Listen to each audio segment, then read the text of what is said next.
Hi, fourth grade. I'm back again for another chapter to read in our Farmer Boy by Laura Ingalls Wilder. We're going to be reading chapter 5, Birthday. So please get your book out. It starts on page 49, so that way you can follow along with Birthday. I hope you liked the last chapter, Surprise. That was pretty surprising, right? That Mr. Course was able to take care of the Hardscrabble boys. So now, Birthday. Next morning, while Almanzo was eating his oatmeal, Father said that it was his birthday. Almanzo had forgotten it. He was 9 years old that cold winter morning. Can you imagine forgetting your own birthday? But Almanzo had. There's something for you in the woodshed, Father said. Almanzo wanted to see it right away, but Mother said if he did not eat his breakfast, he was sick and must take medicine. Then he ate as fast as he could and she said, "Don't take such big mouthfuls. Mothers always fuss about the way you eat. You can hardly eat any way that pleases them." But at last breakfast was over and Almanzo got to the woodshed. There was a little calf yoke. So on the very first page of this chapter is a picture of the calf yoke. So that way he can use, remember he has two little calves, Star and Bright. So he's going to be able to use that calf yoke on his to help break his calves. Father had made it of red cedar, so it was strong and yet light. It was Almanzo's very own, and Father said, "Yes, son, you are old enough now to break the calves." When they say break the calves, it just means to train them to walk side by side, so that way they're not one's pulling further than the other, so they have to have that yoke around both of their necks, so that way they can learn how to pull a sled or cargo behind them. Almanzo did not go to school that day. He did not have to go to school when there were more important things to do. So here was a more important thing to do, to begin learning how to break his calves. And it was his birthday. He carried the little yoke to the barn and Father went with him. Almanzo thought that if he had handled the calves perfectly, perhaps Father might let him help with the colts next year. Remember how much he loves horses. Star and Bright were in their warm stall in the south barn. Their little red sides were sleek and silky from all the curryings Almanzo had given them. That just means brushings. They crowded against him when he went into the stall and licked at him with their wet, rough tongues. They thought he had brought them carrots. They did not know he was going to teach them how to behave like big oxen. Father showed them how to fit the yoke carefully to their soft necks. He must scrape its inside curves with a bit of broken glass till the yoke fitted perfectly and the wood was silky smooth. You didn't want it rough because then it would make the calves' necks sore. Then Almanzo let down the bars of the stall and the wondering calves followed him into the dazzling cold snowy barnyard. Father held up one end of the yoke while Almanzo laid the other end in Bright's neck. Then Almanzo lifted up the bow under Bright's throat and pushed its ends through the holes made for them in the yoke. He slipped a wooden bow pin through one end of the bow above the yoke and it held the bow in place. So the bow is the part that goes under each calf's neck. Bright kept twisting his head and trying to see the strange thing on his neck, but Almanzo had made him so gentle that he stood quietly and Almanzo gave him a piece of carrot. Star heard him crunching it and came to get his share. Father pushed him around beside Bright under the other end of the yoke, and Almanzo pushed the other bow up under his throat and fastened it with its bow pin. There already he had his little yoke of oxen. So you can see the bow is what's going up underneath underneath, and then it goes up in the hole, and there's a little pin. There's like a little piece that goes in there's a hole at the end of this, and then it holds it in place. So you can see them standing next to each other. Then Father tied a rope around Star's nubs of horns, and Almanzo took the rope. He stood in front of the calves and shouted, "Get up!" Star's neck stretched out longer and longer. Almanzo pulled till finally Star stepped forward. Bright snorted and pulled back. The yoke twisted Star's head around and stopped him, and the two calves stood wondering what it was all about. Father helped Almanzo push them till they stood properly side by side again, and then he said, "Well, son, I'll leave you to figure it out." And he went into the barn. And this is really how Father does a lot of his teaching with his children. He he kind of gets them started, but then he lets them learn through trial and error. That's the best way to learn, right? Is to make mistakes, and then you learn for those mistakes, and then you learn to be better and better with every next step you take. Then Almanzo knew that he really was old enough to do important things all by himself. He stood in the snow and looked at the calves, and they stared innocently at him. He wondered how to teach them what get up meant. There wasn't any way to tell them, but he must find some way to tell them. When I say get up, you must walk straight ahead. Almanzo thought a while. Then he left the calves and went to the cow's feed box and filled his pockets with carrots. He came back and stood as far in front of the calves as he could, holding the rope in his left hand.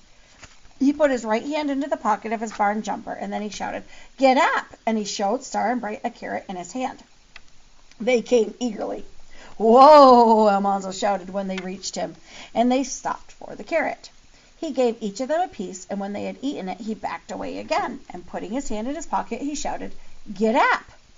It was astonishing how quickly they learned that get up meant to start forward, and whoa meant to stop. They were behaving as well as grown-up oxen when Father came to the barn door and said, "That's enough, son." Almanzo did not think it was enough, but of course he could not contradict Father, so when he says that, he could not go against what Father said. "Calves will get sullen and stop minding you if you work them too long at first," Father said. "Besides, it's dinner time, so you don't want to make them work too hard at first, because then they won't want to work. You do a little bit at a time, and then it'll get them to be a good working team. And remember, dinner time is lunch for them, and supper time is the evening meal." Almanzo could hardly believe it. The whole morning had gone in a minute. He took out the bow pins, let the bows down, and lifted the yoke off the calves' necks. He put Star and Bright in their warm stall. Then Father showed him how to wipe the bows and yoke with wisps of clean hay and hang them on their pegs. He must always clean them and keep them dry, or the calves would have sore necks. In the horse barn, he stopped just a minute to look at the colts. He liked Star and Bright, but calves were clumsy and awkward compared to the slender, fine, quick colts. Their nostrils fluttered when they breathed, and their ears moved as swiftly as birds. They tossed their heads with a flutter of manes and daintily pawed with their slender legs and little hooves, and their eyes were full of spirit. "I'd like to help break a colt," Almanzo ventured to say. "It's a man's job, son," Father said. "One little mistake will ruin a fine colt." Almanzo did not say any more. He went soberly into the house. It was strange to be eating all alone with Father and Mother. They ate at the table in the kitchen because there was no company today. The kitchen was bright with the glitter of snow outside. The floors and the tables were scrubbed bone white with lye and sand. The tin saucepans glittered silver, and the copper pots gleamed gold on the walls. The tea kettle hummed, and the geraniums on the windowsill were redder than Mother's red dress. Almanzo was very hungry. He ate in silence, busily filling the big emptiness inside him while Father and Mother talked. When they finished eating, Mother jumped up and began putting the dishes into the dishpan. "You fill the wood box, Almanzo," she said, "and then there's other things you can do." Almanzo opened the woodshed door by the stove. There, right before him, was a new hand sled. He could hardly believe it was for him. The calf yoke was his birthday present. He asked, "Whose sled is that, Father? It isn't for me." Mother laughed, and Father twinkled his eyes and asked, "Do you know any other 9-year-old that wants it?" It was a beautiful sled. Father had made it of hickory. It was long and slim and swift-looking. The hickory runners had been soaked and bent into long, clean curves that seemed ready to fly. Almanzo stroked the shiny, smooth wood. It was polished so perfectly that he could not feel even the tops of the wood pegs that held it together. So instead of nails, they used wood pegs. There was a bar between the runners for his feet. "Get along with you," Mother said, laughing. "Take that sled outdoors where it belongs." The cold stood steadily at 40 below zero. Brr. But the sun was shining, and all afternoon Almanzo played with his sled. Of course it would not slide in the soft, deep snow, but in the road, like bobsled's runners had made 2 sleek, hard tracks. At the top of the hill, Almanzo started the sled and flung himself onto it, and away he went. Only the track was curving and narrow, so sooner or later he spilled into the drifts. End over end went the flying sled, and headlong went Almanzo, but he floundered out and climbed the hill again. Several times he went into the house for apples and doughnuts and cookies. Downstairs was still and warm and empty. Upstairs there was the thud, thud of Mother's loom and the clickety-clack of the flying shuttle. Almanzo opened the woodshed door and heard the slithery soft sound of a shaving knife and the flap of a turned shingle.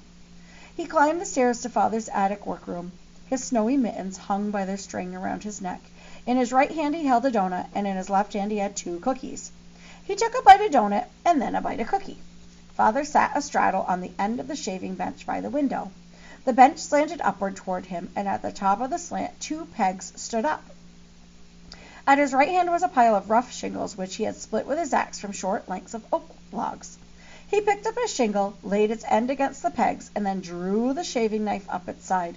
One stroke smoothed it, another stroke shaved the upper end thinner than the lower end. Father flipped the shingle over, 2 strokes on that side, and it was done. Father laid it on the pile of finished shingles and set another rough one against the pegs. So he's working on the shingles so that way if he ever has to repair the roof, he would have these shingles ready to go. Because wintertime is quiet on the farm, there's not as much work to do like the spring and summer and fall when there's harvesting and that kind of stuff. So wintertime is where he can get some stuff prepared so that way he can have it ready when it's time to use. So shingles are something that he would need so that way he could fix the roof of the barn or fix the roof of the house or anything like that. His hands moved smoothly and quickly. They did not stop even when he looked up and twinkled at Almanzo. "Be you having a good time?" he asked. "Father, can I do that?" said Almanzo. Father slid back on the bench to make room in front of him, and Almanzo straddled it and crammed the rest of the donut into his mouth. He took the handles of the long knife in his hands and shaved carefully up the shingle. It wasn't as easy as it looked. So Father put his big hands over Almanzo's, and together they shaved the shingle smooth. Then Almanzo turned it over, and they shaved the other side. That was all he wanted to do. He got off the bench and went in to see Mother. Her hands were flying, and her right foot was tapping on the throttle of the loom. Back and forth the shuttle flew from her right hand to her left and back again, between the even threads of warp, and swiftly the threads of warp crisscrossed each other, catching fast the thread that the shuttle left behind. So this is her where she's using, and you can see the shuttle is in her hand, and it's a piece that's going to go back and forth, and this is where she's making the material she needs to make clothing. Thud went the treadle. Clickety, clackety, clack, said the shuttle. Thump, said the handbar, and back flew the shuttle. Mother's workroom was large and bright and warm from the heating stove's chimney. Mother's little rocking chair was by one window, and beside it a basket of carpet rags, torn for sewing. In a corner stood the idle spinning wheel.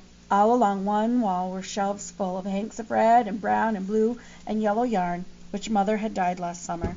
But the cloth on the loom was sheep's gray. Mother was weaving undyed wool from a white sheep and wool from a black sheep twisted together. "What's that for?" said Almanzo.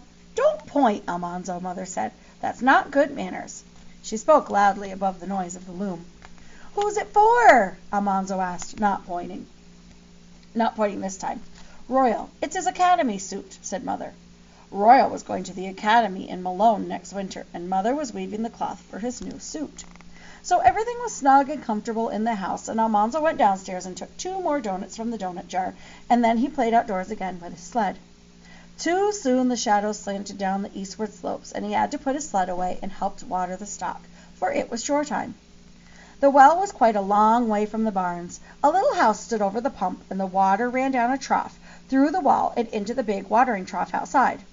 The troughs were coated with ice, and the pump handle was so cold that it burned like fire if you touched it with a bare finger.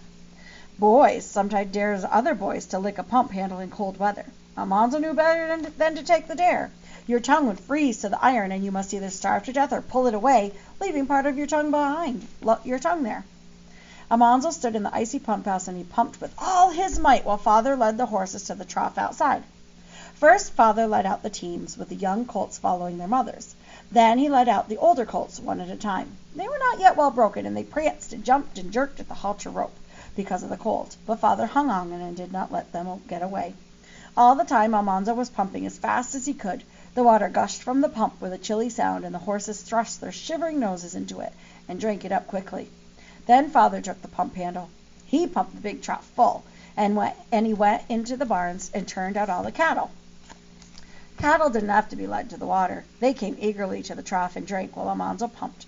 Then they hurried back to the warm barns, and each went to its own place. Each cow turned into her own stall and put her head between her own stanchions. They never made a mistake. Whether this was because they had more sense than horses, or because they had so little sense that they did everything by habit, Father did not know. Now Almanzo took the pitchfork and began to clean the stalls, while Father measured oats and peas into the feed boxes. Royal came from school, and they all finished chores together as usual. Almanzo's birthday was over. He thought he must go to school next day, but that night Father said it was time to cut ice. Almanzo could stay at home to help, and so could Royal. So remember, when there are more important things to do, they're allowed to stay home. And I bet Almanzo's birthday is quite different than the birthday celebration or birthdays that you have at home, as different than his. And what do you think? That's interesting that he just got the 2 gifts. They were handmade by Father, and they weren't all wrapped in rose and ribbons and paper. He didn't have a big birthday cake, so things are a lot different for them back then when they celebrated their birthdays. I hope you have a great day, and I hope you enjoyed that chapter, and I will see you soon. Bye.